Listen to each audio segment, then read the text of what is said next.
Gusto nyo bang makilala ang inyong business, kumita, sumikat at maging patok online or TV? Get more customers and grow your business. Advertise now. From the studios of Litter News Philippines, Errol Dascabe of Tamaong Asset.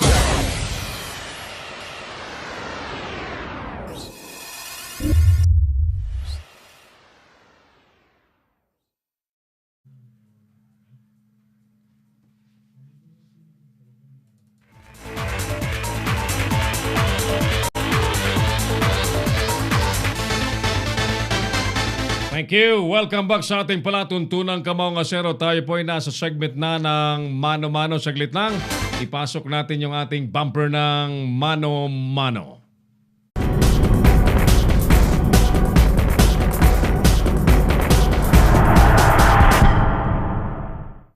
Once again, magandang hapon pong muli at tulad po ng dati, sa Mano-Mano segment, kinakausap po natin ang mga personahes, mga personalities involved in so many issues. This afternoon, our topic is very special in the sense that everybody is waiting to see any solution and improvement in the traffic situation in Metro Manila. And now, here comes MMDA proposing a road diet concept, mga kaibigan. Minarapat natin para maintindihan ng lahat na atin pong makausap at makasama sa Kamaong Asero program na napapanood po ng live sa Leader News Philippines at mamaya pong 5:30 ay mapapanood po ito sa Pinoy Extreme Channel. Ang Pinoy Extreme Channel po ay nasa Signal Cable Channel 106, Sky Cable Channel 217, Cable Link Channel 59 at Destiny Cable Channel 84. So mga kaibigan, as promised, nasa linya natin si Assistant Secretary Celine Pielago, ang tagapagsalita ng Metro Manila Development Authority. Ma'am Celine, Asek Celine, Errol Dascabe po sa Kamaong Asero sa Leader News Philippines at Pinoy Extreme Channel. Ma'am.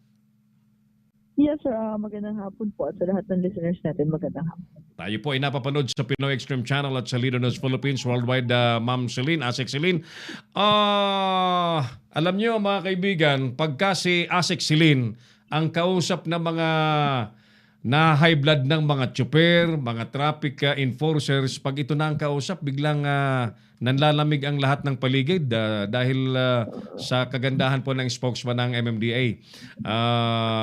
Thank you, ma'am. Salamat sa lahat ng pagkakataon. Thank you, ma'am, for taking our call. Alright, paki-explain nga, ma'am. Ano ba itong road diet na pinopropose daw po ninyo at nais nyong ilatag sa Metro Manila Council? Actually, sir, ito hong road diet ay proposal ho, base ho sa pag-aaral ng World Resources Institute. Hindi naman ho ito, sir, pumasok lang bigla sa kaisipan ng mga taga-MMDA at gustong i-implement. Ito ho ay US-based study na ginagawa na po sa Japan at ilang mga progresibong bansa. So, sinabmit po natin ito sa DPWH para po tingnan or i-evaluate kung po pwede ho ma-apply sa setting ng Pilipinas. Kasi ho, may local, ano po yun, adaptation. Yes. So, kung po pwede ho sa atin. Opo. So, this is not yet final. Isasalang pa ito sa further study kamo, Ma'am Asek? Yes, sir. Lahat po ito nasa table pa po namin. Communication continues ho with DPWH. Sila ho ang magdidesisyon kung possible po ba sa EDSA yan. Alright, vis-a-vis the real situation, ma'am, sa EDSA na grabe ang grabe ang numbers ng vehicle.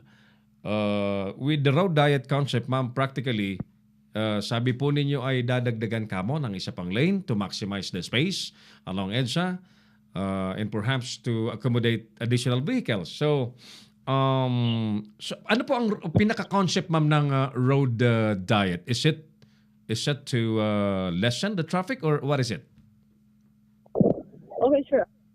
Na po kayo. Pero, Apo. yung per lane po na Hello, ma'am. 0.4, yun po yung existing natin ngayon sa Apo. lane sa EDSA. Apo. 3.4 meters. Mhm. So, ito pong proposal na to, nabase nga po sa WRI study, na kapag ang highway, ang maximum speed pa 2.8 lang yung lapad ng wheel. So ngayon po, kung magbabawas tayo ng ng measurement dito sa kada lane, po, madadagdagan talaga tayo ng lane. So, meron yung isang lane na makaka-accommodate sa 6,700 vehicles daily. Kasi po, ang vehicular count po sa EDSA, 6,700 per lane, per direction. Ano po ang actual na speed ngayon, ma'am, sa EDSA?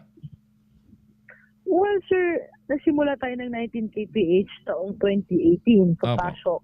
Noong November po, pumalo po tayo ng 16 kph.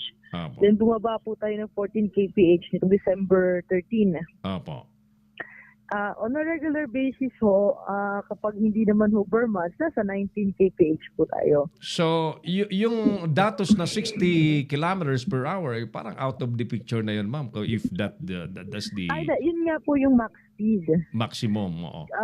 Kasi po, pansinin nyo naman po, pag madaling araw, hindi naman din po dikit-dikit yung mga sasakyan. In fact, ang dami hong na-accidenting bus, biglaan din sa EDSA. Marami hong nagsasagyang sasakyan.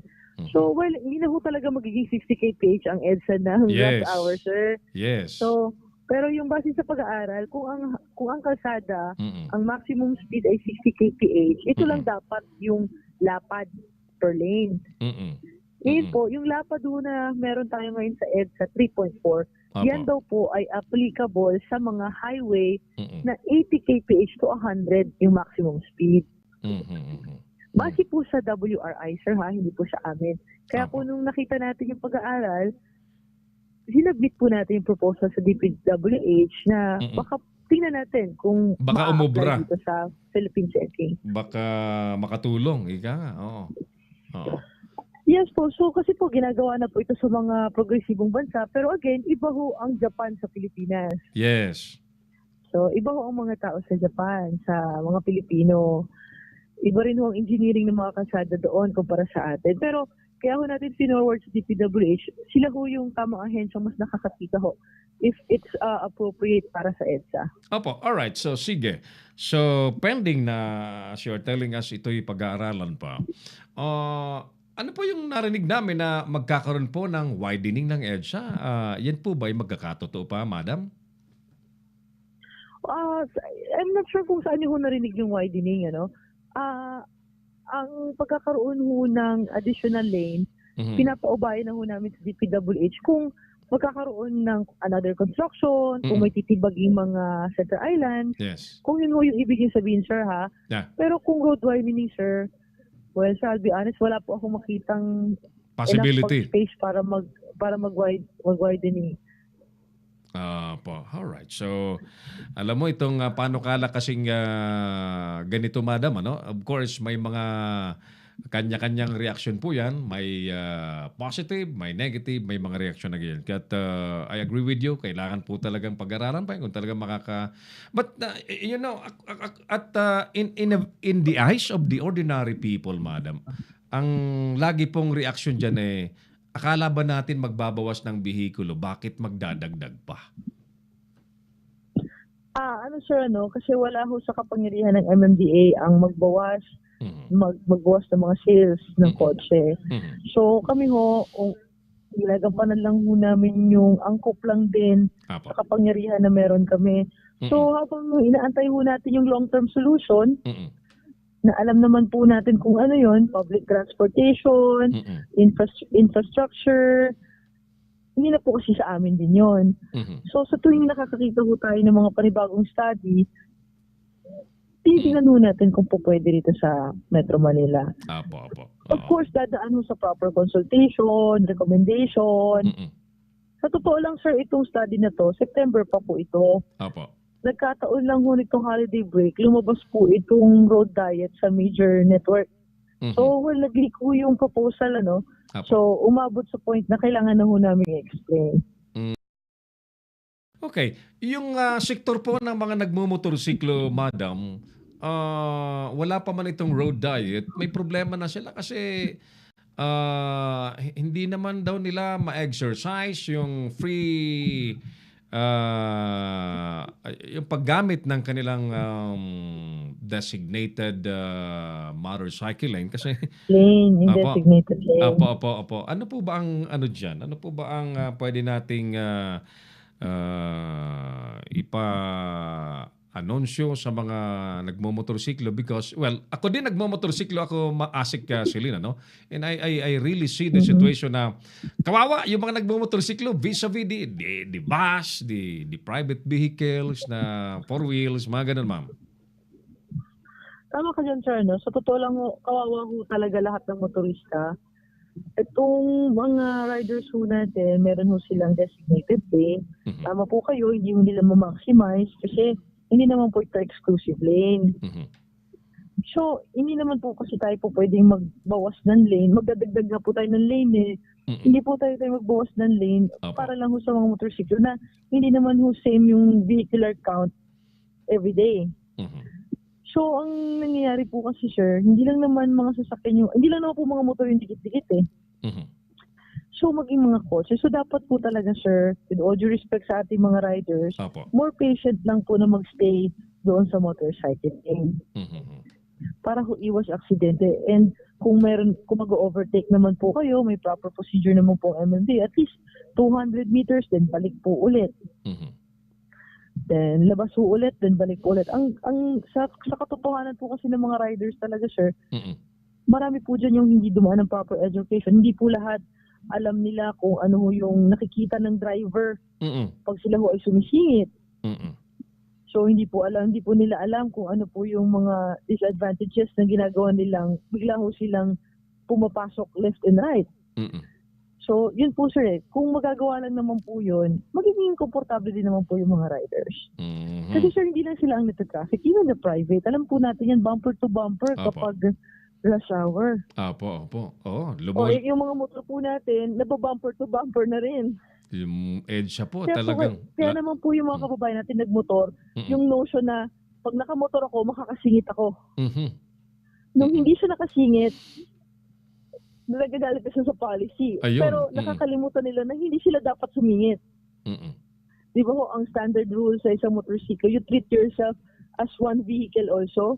Yes. Pero hindi ganun yung setting sa atin kasi nga po sa traffic. So at least, ang pinaka-best way that they can practice it is to maintain the use of their motorcycle. Ayan. At disiplina talaga, excellent, di ba? Ang pinaka pwedeng gawin ng lahat. Yun po kasi yung attitude na hindi ho maituturo. It's a self-discipline na maibibigay mo every day of your life kung kaya, sana. Pero palagay ko yung talagang strict enforcement asek ng batas, traffic, tulong ito sa pagdidisiplina ng lahat. Hello? Saglit ha. Kausap po natin si MMDA Assistant Secretary Celine Pialago, ang tagapagsalita po ng Metro Manila Development Authority. Balikan natin.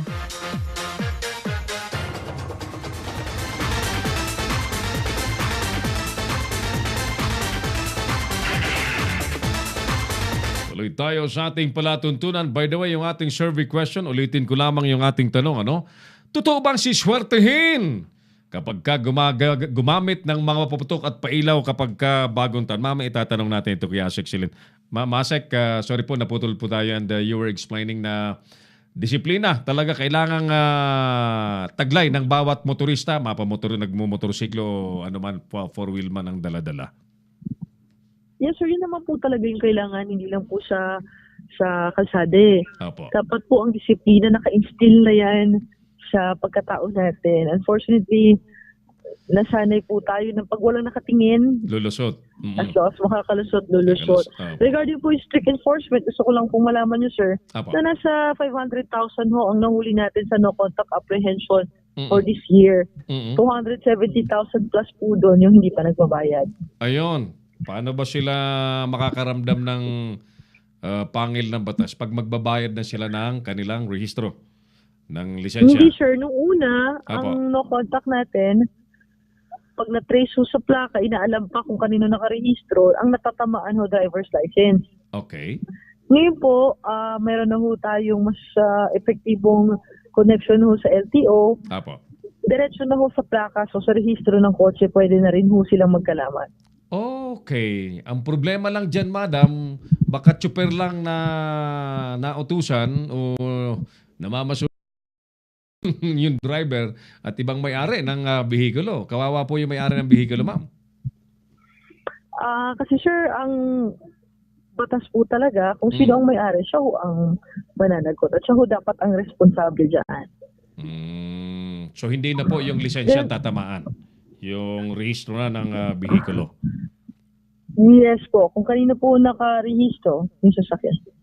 Ayun. So kung yung driver niya ay nanatili lang sa kanya ng 9 na buwan, bago magpasko, umalis na. Pag Enero, magre-renew siya ng registration niya, yari siya, kawawa. Anyway, yan yung batas eh. The law. Maybe, ano nga yung kasabihan, ma'am? The law may be hard, Yeah. but it's still a law. It's still a law, yes. Alright. Parang nag-abugas siya ito si Asik Silin eh. Ma'am Silin, opo, sino bang nanalo? Tapos na ba yung MMFF? Sir, meron pong listahan ng mga best actors, best actresses. Yes, sir. Meron na po. Meron na. Unfortunately, sir, Hindi mo hawak.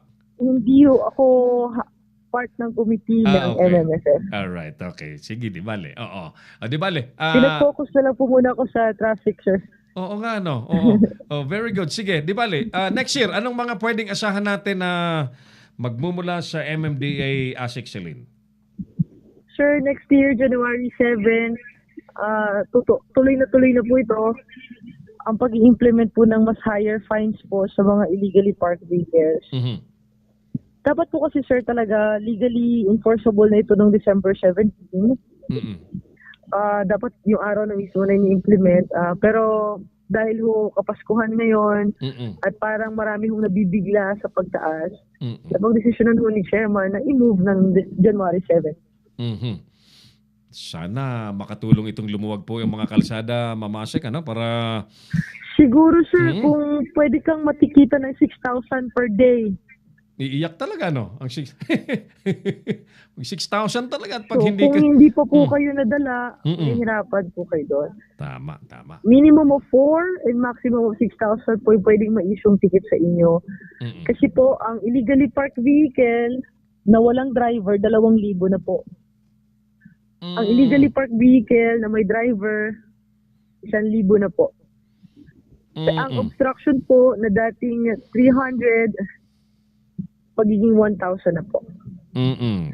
So pag tinikitan po namin kayo, illegally parked, unattended, isasama po namin yung obstruction. Okay. Then pwede po kayong matikitan twice a day with an interval of 3 hours. All right. You are referring to all the streets and roads in Metro Manila. Yes, sir. Except po doon sa mga kalsada na may city ordinances. Iba po ang city ordinances sa barangay permit. Mhm. Iba po ang city ordinances sa barangay ordinances. Okay. So pag city ordinances po na dumaan ng city council, kung one-side parking, we will respect the one-side parking. So hindi nyo pakikialaman kapag may city ordinance ang isang city? Yes po, pero pag barangay lang po ito na yung ticket-ticket na nagbabayad po kami 20 pesos, hindi po kasama yun, sir. Ayan, malinaw yan. So sige, tingnan natin kung babait na yung mga nag-illegally park. Palagay ko ang isang problemang malaki dyan, Asik Silin, ay yung mga tahanan, mga opisina na walang garahe, walang parking space. Dapat talaga. Yes, sir. Kaya nga po kung maalala nyo, nakita na namin yung ganyang sitwasyon, yung mga condominiums, yung mga Yes. offices na nasa condos, Yes. na kulang po sa parking. Kaya ho namin pinopromote yung carpooling months ago. Mm-mm. Yun ho yung intention nun. So ngayon po, may mga areas na ho na nagpapaparada, yung mga gasoline station, mga restaurants. Apo. So konting lakad na lang ho papunta doon sa inyong workplace. Kadalasan po kasi, sir, talaga ng kababayan natin gusto, bababa siya dun sa mismong lugar kung saan siya bababa. Tama. Oh, yun ang gusto ng mga yun ang gusto ng mga Pilipino pag sinabing papara siya. Yung conveniente lang po Oo. para sa kanila, hindi po para sa mga tao nasa paligid nila. Well, there are places na limbawa. Ito lagi kong sinasabi ito, Asek Silin, ano? Karamihan ng mga tsuper na taga Metro Manila pag pumunta sa Subic area, ang titino. Kasi sir, wala akong familiarity sa lugar. Mm-mm. Ang nangyayari ho dito sa, kadalasan din naman ho, no, sir, ako nagsumasama ako sa clearing operation. Opo. Yung mga galing probinsya ho, ilang hong mag-violate din pag dumadaan dito sa EDSA. Mm-mm. Hindi nila, nagtatanong sila kung bawal ba mag-park dito. Mm-mm. Kasi napapanood nila sa news. Pero ho, yung mga taga Metro Manila, due to familiarity ho sa sitwasyon, Yeah. alam nila, lagi ho silang nagpapalusot. Yan. May tanong sa atin through text, Ma'am Celine. Pakitanong kay Asek, Sir Errol, kung aalisin na po ba ang mga provincial bus terminal sa Cubao area? Pag nagkaroon na ho ng terminal sa norte, na inaantay po natin Valenzuela. Valenzuela area. Okay. Yes, sir. Kasi po, nagkaroon na tayo ng PTEX para sa mga buses coming from the south.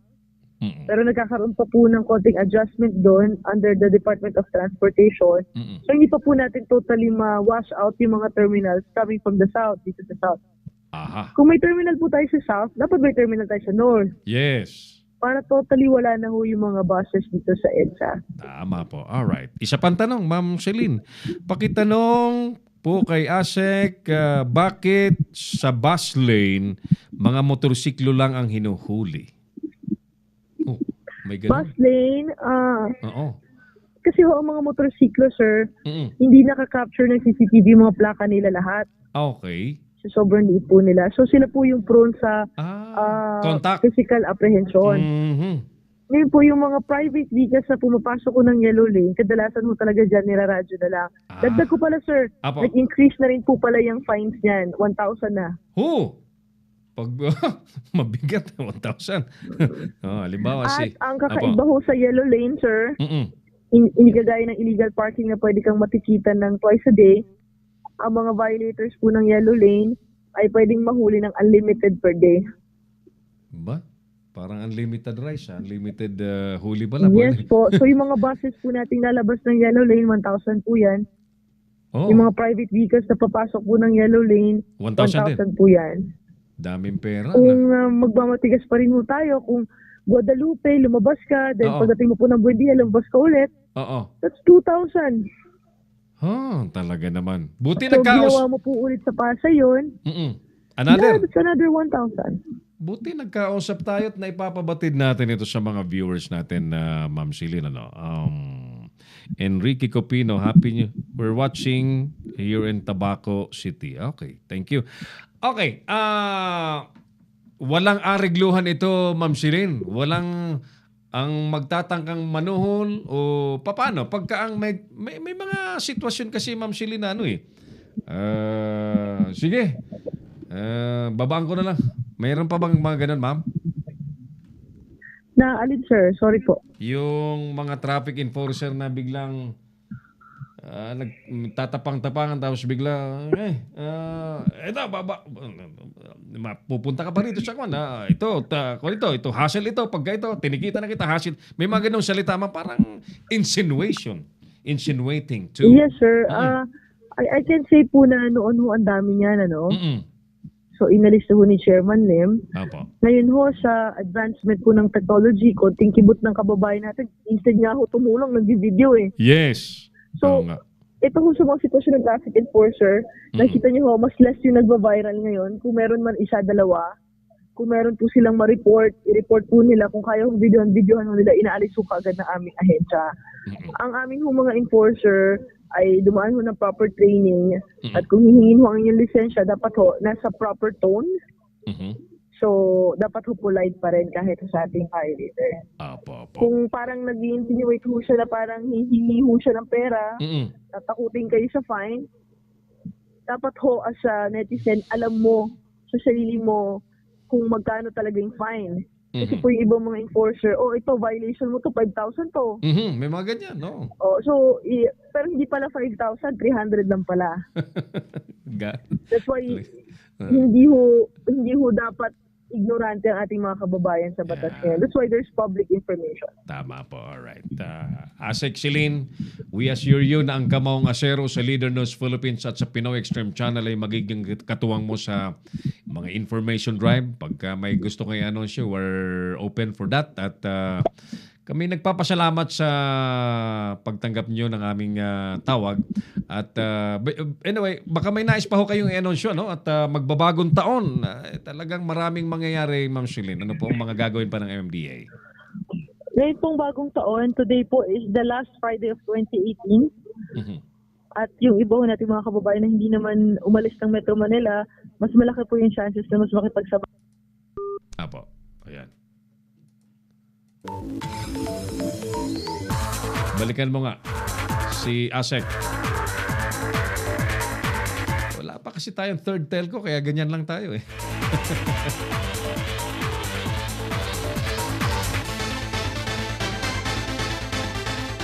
Sorry po Asek, naputol po tayo ulit. You were saying that this new year you have something?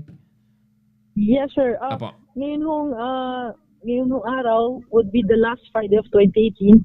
Yeah. And with this lahat po ng mga kababayan natin na hindi nakipagsabayan ng last weekend para i-celebrate ang Pasko ay aalis po ngayon. Yeah. Dumadagdag pa po ang kasamaan ng panahon. Let's expect another heavy traffic situation today. Yeah. Advance Happy New Year, Ma'am Celine, Asek Celine. Thank you, sir. Happy New Year din po. Happy New Year. Thank you so much and maraming salamat, ma'am. Assistant Secretary Celine Pialago, spokesperson of the Metro Manila Development Authority.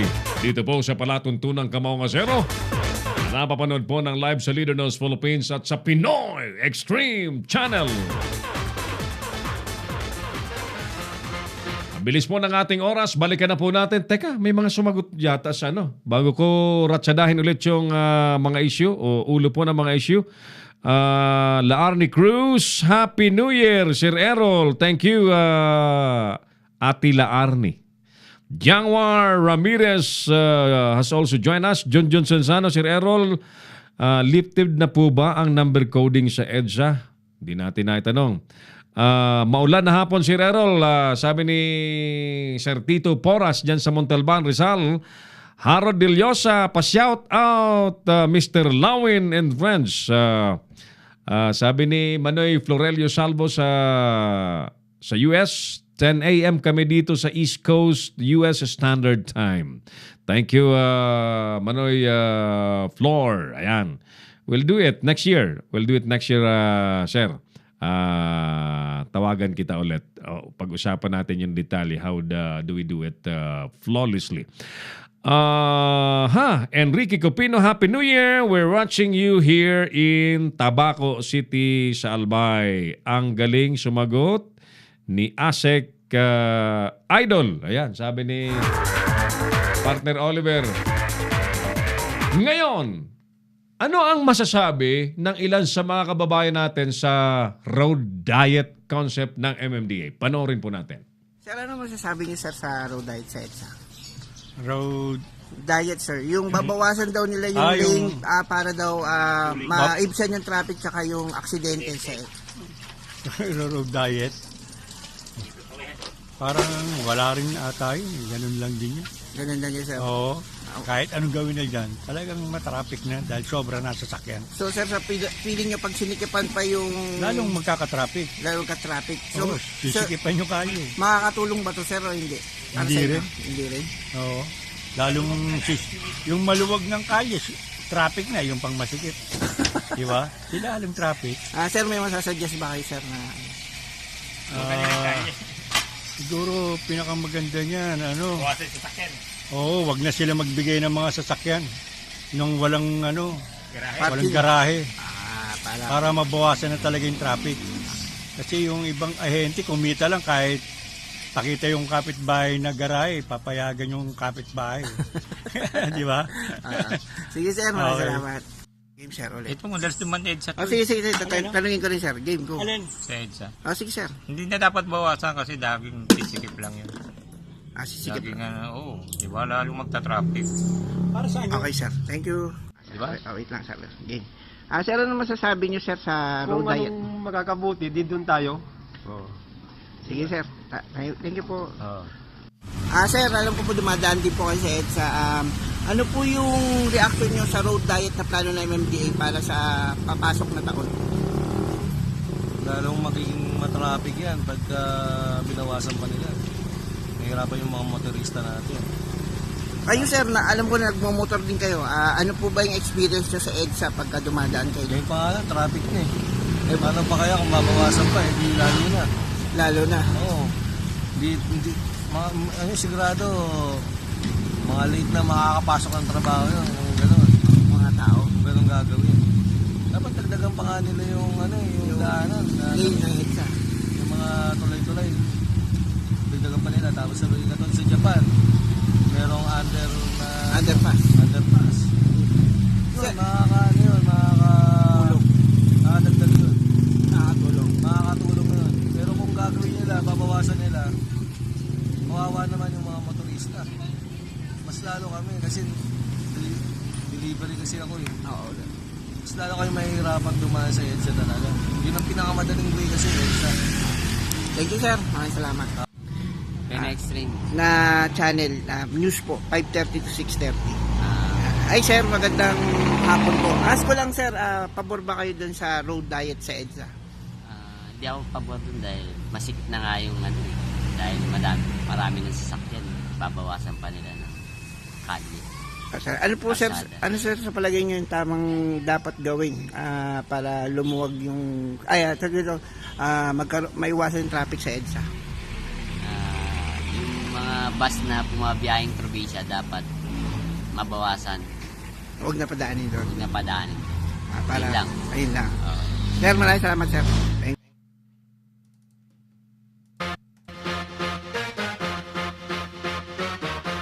Thank you, Mike Francisco, sa mga interview yan sa ating mga kababayan. Opinion, ano? Pag makabubuti, subukan natin. Karamihan, magpapasikip lang lalo. Basically, yung road diet concept po, sisikipan ng konti yung mga existing lanes para makalikha ng panibagong additional lane. Yan. Babawasan yung existing lane eh. Para may dagdag na 6,000 vehicles per day pa ang makadaan doon sa panibagong lane. But hindi po lalaparan yung EDSA. I-adjust lang, papakipot ng konti yung mga lanes. Now, si Bert Swansing na motorist safety advocate, road safety advocate, negative yung kanyang tanggap sa naturang panukala. Kasi nga daw sa existing lanes ay ang mga side mirror nagkakatamaan na, how much more daw kung sisigipan pa. At sino ang sumagot ba sa ating ating tanong? Siswertihin ba talaga? Totoo bang siswertihin kapag ka nagpaputok? O gumamit ng pailaw pagsapit ng bagong taon? Sabi ni partner Oliver, hindi totoo yan. Kami po sa bahay, taon-taon naman nagpapaputok. Hanggang ngayon, problemado pa rin. Ganun ba, Mark? Oo nga. Taon-taon, magsibilihan kayo ng mga bilog na prutas. Punuin nyo ang lamesa ng bilog na prutas. Siswertehin kayo. Bakit ngayon marami pa rin mahirap? Teka muna, sino pa mga sumagot? Parang gustong magkaroon ng 200 pesos load ni partner Oliver. Balikan natin mga kaibigan yung ating mga isyong tinutukan sa palatuntunang Kamaong Asero. Bagyong Usman, punteriya po ang Eastern Samar, mananatili o napanatili po ang lakas at bilis. Dahil po kay Usman, mahigit 15,000 pasahero ang stranded sa iba't ibang pantalan. Search operations sa dalawang nawawalang mangingisda tuloy pa rin. Optical Media Board na lambat ang 3 suspect na nagre-record ng pelikulang Pantastika sa loob po ng sinihan sa Baguio. Isang preso patay, isa nakatakas. 1,500 inmates balik na po sa Antipolo Jail pagkaraan po ng sunog. Pilipinas, ligtas pa ring tourist destination ayon po sa Department of Tourism. Pinal na listahan naman po ng mga kandidato, hindi na raw po may hahabol ng COMELEC ngayong taon. Time out muna sa Hollywood Training, si Pacman. Ngayon, totoo kaya na siswertehin talaga o hindi? Kung kayo po'y magpapaputok at magpapailaw pag salubong po ng bagong taon. Mga kaibigan, sa totoo lamang po, ang mga Pilipino, ang dami-daming mga paniniwala, ang dami-dami pong mga pamahiin, ang dami-daming mong pinagkakagastusan para lamang po sa mga okasyon, sa paniniwalang siswertihin, bibwinasin, paalisin ng malas. But mga kaibigan, ang totoo po dyan, ang totoo pong pagpapala ay wala po sa paputok. Wala po sa pailaw, wala po sa prutas. Ang totoong pagpapala ay nasa pagsunod po sa Panginoong Diyos at paggawa po ng mabuti sa ating kapwa at patuloy pong pagsusumikap at paggawa po ng magandang mga bagay-bagay, lalo po sa kabutihan po ng iyong pamilya at kabutihan po ng iyong kapwa. Sapagkat ang paggawa po ng mabuti ay tiyakin po ninyo na may babalik pong kabutihan po sa inyo. Yan ang tinatawag na totoong swerte. Pero pag kayo'y nagpaboto, una sa lahat, sinunog po ninyo ang inyong pera. Pinasabog ninyo ang pera. Yung mga nagtitinda naman po ng mga prutas, naghahanap. Pero isa lang pong masasabi po natin. Ang unang siswertehin, siyempre, yung mga tindero-tindera ng prutas. Ganun lamang po yung kasimple. Happy New Year in advance sa bawat isa. Sa ngalan po ng buong personal Leader News Philippines at ng Pinoy Extreme Channel, kami po'y bumabati sa inyo ng isang masaganang bagong taon at harinawa na ang papasok pong bagong taon ay maghatid pa sa inyo ng talagang tunay na kaligayahan, tunay na kapayapaan, pagkakaisa at pagkakasundo-sundo at pagmamahalan ng ang ating bansa ay truly maging maayos, maging maunlad at very conducive po na maghanap buhay po at mamuhay ang bawat isa.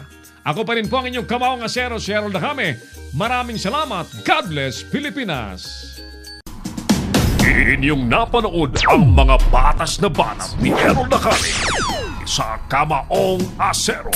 Abangang muli dito sa Leader News Philippines.